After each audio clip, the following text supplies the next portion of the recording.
The crank slider mechanism is widely used in various applications such as internal combustion engines, robotics, pumps, and compressors. This is a type of mechanism that converts the linear motion of a slider into a rotational motion or vice versa. In the crank sliders mechanism sketch here, you see that segment AB is 2.5 and BC is 5, and right here is the slider block. I'm going to use GeoGebra to construct the linkage and then create animation of the linkage.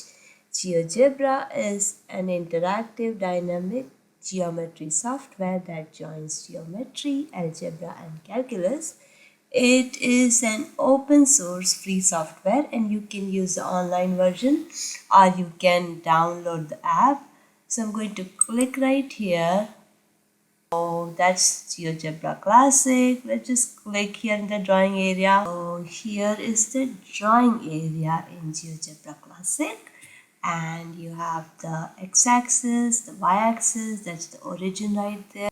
We'll take another look at our crank slider mechanism. We will begin with our first circle with the center at the origin. So we'll say circle and I'm going to pick circle, center and radius. So I'm going to click at the origin and that specifies the location of the center, and for the radius I'm going to use 2.5.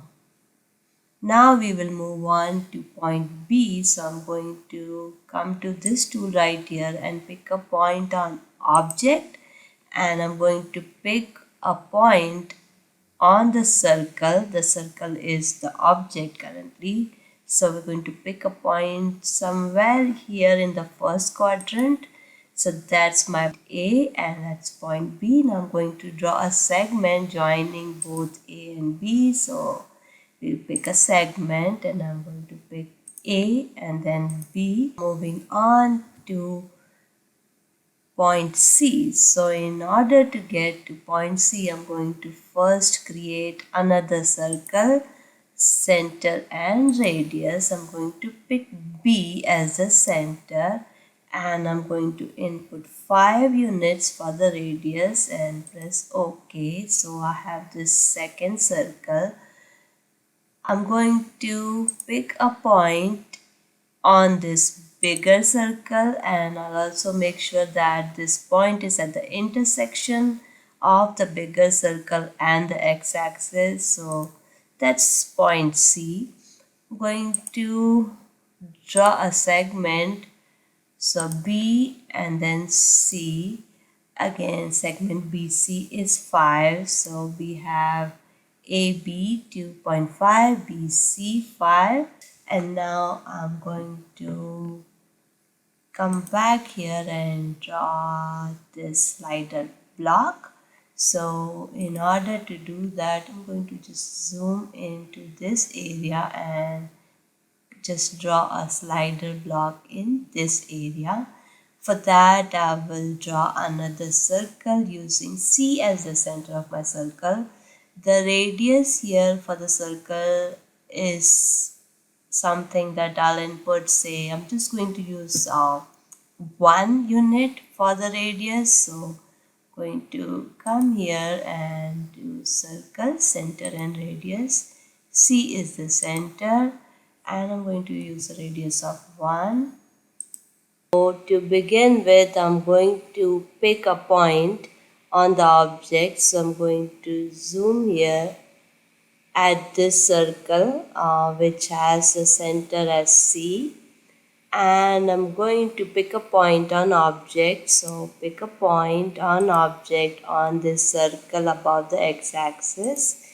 Now I'm going to mirror this point about the x-axis. So in order to do that, I'm going to use this tool right here. So I'm going to mirror which is reflect about line. So I'm going to select this, then I'm going to first select the point D, then I'm going to select the axis of symmetry, which is the x-axis. So I have D and right beneath it I have point D prime.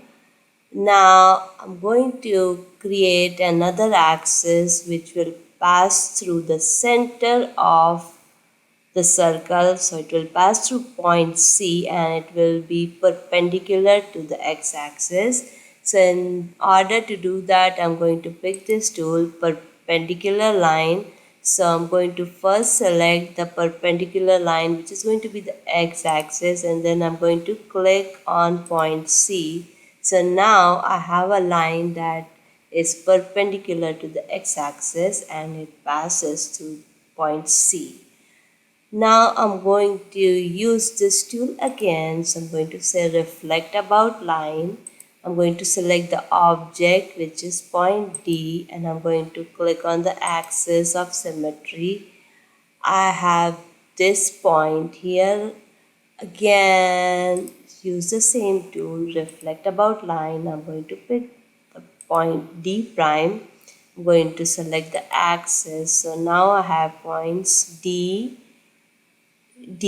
prime, and I have D prime, and I have it reflected about the axis. And now I'm going to join all of these 4 points in order to form a rectangle, which is going to be the slider block. So I'm going to use this tool right here. So that's going to be a polygon, and I'm going to select all the vertices. So I'm going to select this, this, and this. So that's the slider block. And now I'm going to clean up the drawing. So I'm going to zoom out and just clean up everything that does not need to be seen. So to do that, you can just right click on the object and you can just uncheck that. Same thing, you want to uncheck everything that you do not want to see. The way that you hide the object labels is you want to right click and uncheck the show label, and you can complete all of that. And now that everything is cleaned up, all we need to see is the animations. So in order to do that, right click here and click on animation. And the way that you save a file in GeoGebra is just want to save it to your computer, or you can download it as or save online. That completes the crank slider mechanism. Thank you for watching.